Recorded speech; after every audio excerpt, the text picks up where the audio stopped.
Oh, there you are. Good. Glad you popped in. Right. Okay, here we are. Discovery Day. Didn't mean to be. Do you remember after the Newcastle trip, and I mentioned on the occasion during traffic on the way up that when we stopped, it was very, very slow to start off again, as if it hadn't changed down. It was still in top gear. We were trying to set off in top gear. It happened 3 or 4 times, and then as the traffic started moving it cleared up. Never happened again. We're okay with Blackpool, fine. Yesterday it was about 20 degrees. It was quite warmish. We had to go down to hospital in Leeds, so we tottled down.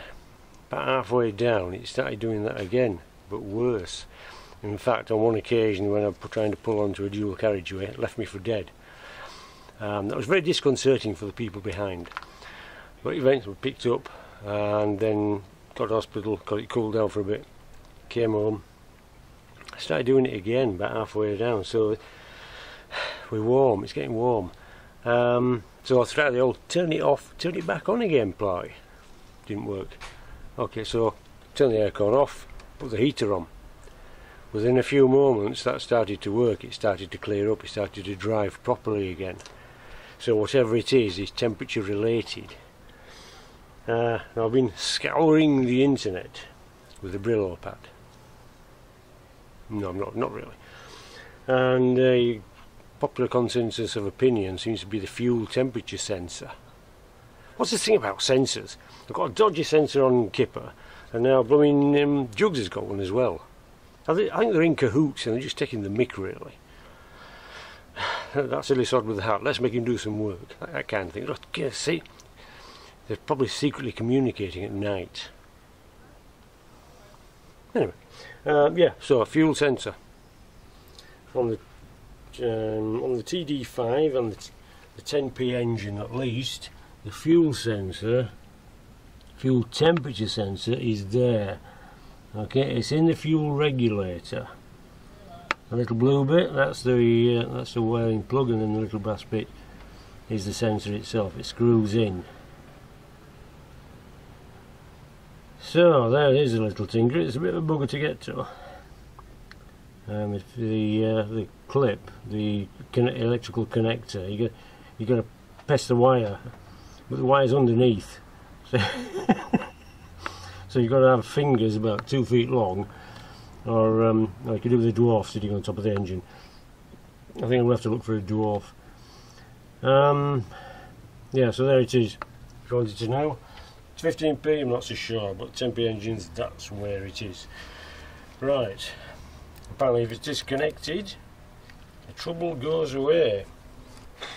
So we've got to go out this afternoon and move some furniture. So, well, we're going to find out. I'm going to see what happens and see if it does the whole thing again. It's a bit cooler today, anyway.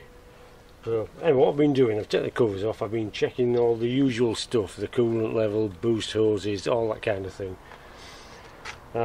Thing is, it only happens when it's hot. That figure with a boost leak, it's only going to happen all the time, isn't it? It's not just when it's hot, it's going to be all the time. Yeah, the thing about the fuel temperature sensor, apparently if it thinks, oh, I'm getting too hot, it tells the ECU, and the ECU shuts down the amount of fuel to the engine, which of course explains the loss of power. It just won't go. It might also explain why the electrical fan in front of the condenser has suddenly started working, because it's thought, oh, I'm hot, that's what happens. It'll come on with the aircon, but in an emergency overheat situation the fan will fire up and it'll stay on. And that's the problem now, it will stay on now forever until it can be turned off with somebody with a laptop or some similar system whereby you can hack it. But at the moment I haven't got one, so I'll come back to that. But it's all part of the scenario where the engine thinks it's getting too hot, puts the fan on and puts power to the engine. Thing is it really getting hot, or is it the sensor that's dicky? because that fuel regulator doesn't look very old. So I figure it's already been changed, so if they put a new sensor in, I don't know, perhaps with a cheap sensor.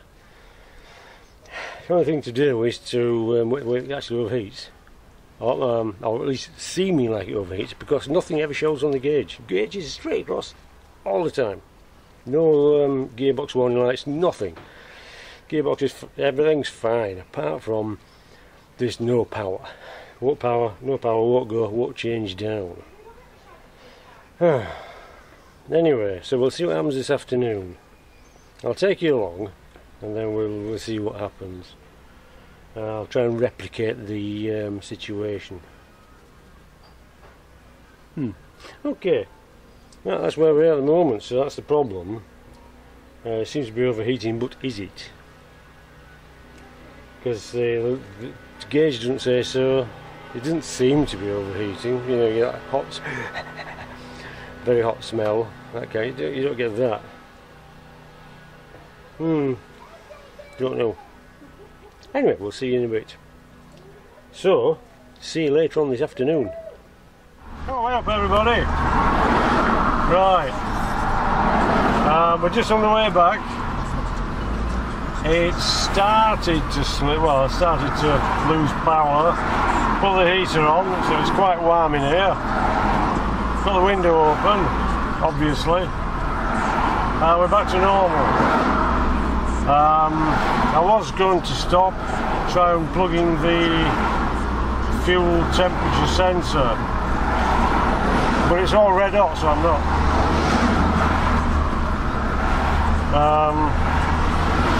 So we're going. We nearly finished the job. We're nearly home.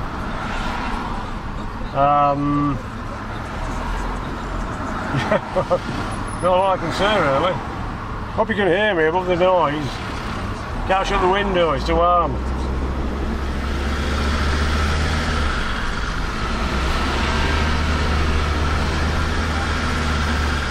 We're battling with the traffic.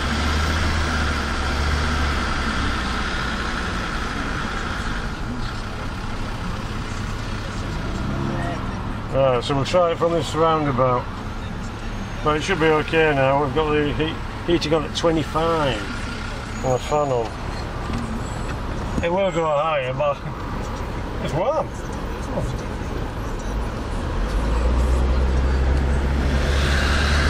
Oh, that's not quick. Got a little bit of them. There's no lights on the dash. Temperature straight across.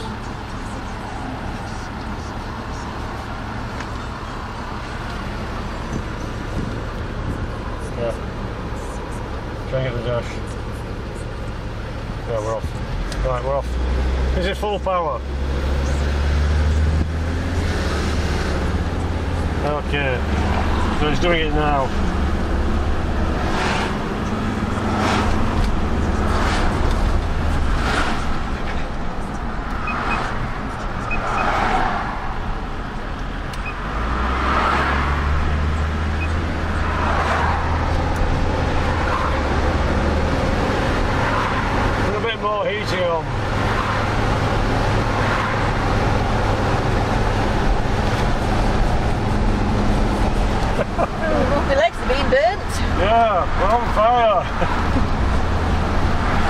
It's alright for you, we're all sat there laughing.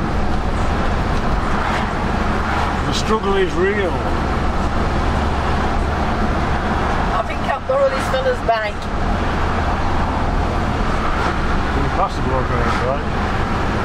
We're going to stop off at Sainsbury's, get some hot dogs.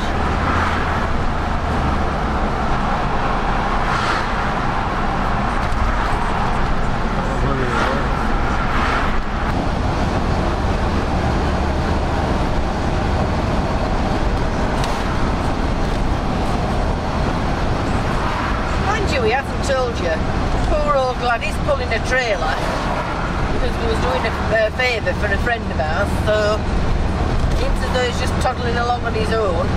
Yeah, he's now got an empty trailer, but it was a full trailer when we set off. It's not the heaviest trailer in the road.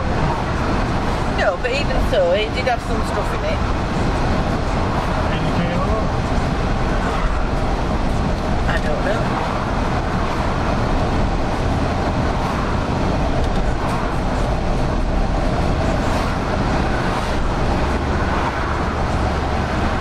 When we get to the lights, we'll see how we go.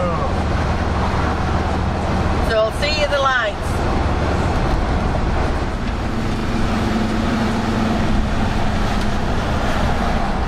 But we're okay.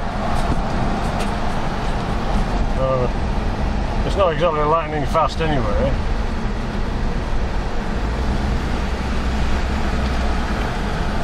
Took your mirrors in. It's going to get a bit tight. Right, so Coming fast. I think I'll change that fuel temperature sensor anyway. They're only a fiver. And then if it's not right, it's something else. If you got any ideas, put your foot down, nothing happens. Then you put the heater on, back to normal. So it's obviously temperature related. Good news is, Giddy Kipper, his fan came on this morning. Yep, it's all okay. Perhaps I didn't leave it long enough when I was running it. I noticed that the coolant was bubbling and then suddenly the fan kicked on. So happy days. So Kipper's okay, but he's in the garage now. We'll put him away. And Cheap Heap's back out. He's come back out to play. Well, his battery was flat. So that's why I ran Kipper to charge the battery. And that's when the fan came on. Everybody's happy. Except I might need a battery. Don't forget hot dogs.